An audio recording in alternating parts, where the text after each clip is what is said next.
प्रिय छात्र, इस वीडियो में हम लोग द्विघात बहुपद का सूत्र के बारे में हम लोग सीखेंगे। द्विघात बहुपद हम कैसे बनाते हैं। तो द्विघात बहुपद में सबसे पहला चीज आपको समझना होगा, शून्यकों का योग और मूलों का योग अल्फा प्लस बीटा, ये तीनों एक ही चीज है। क्लियर हो गया?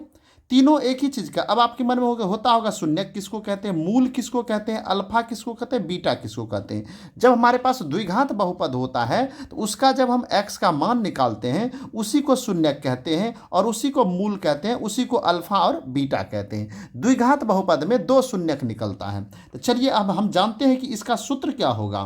तीनों का सूत्र एक ही होगा, -b/a। याद रखना है क्या होता है, शून्यकों का योग बराबर पूछा जाए तो -b/a, मूलों का योग बराबर भी -b/a, अल्फा प्लस बीटा बराबर भी -b/a। क्लियर? अब आते हैं हम लोग शून्यकों का गुणनफल, मूलों का गुणनफल या अल्फा इंटू बीटा। ये तीनों का सूत्र क्या होगा, तीनों एक ही चीज है, तीनों का सूत्र होगा c/a। क्लियर?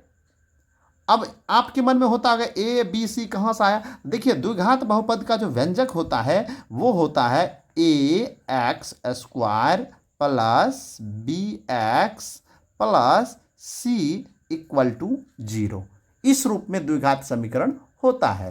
तो अब आप समझ लीजिए, यहाँ जो संख्या रहेगा उसको हम a मानेंगे और b का स्थान पे जो संख्या रहेगी उसको b मानेंगे, यहाँ जो संख्या रहेगा उसको c मानेंगे। अब आते हैं द्विघात बहुपद का सूत्र। द्विघात बहुपद का सूत्र होता क्या है? द्विघात बहुपद का सूत्र आपको याद रखना पड़ेगा, बहुत ही इंपॉर्टेंट है। वो है x² माइनस शून्यकों का योग।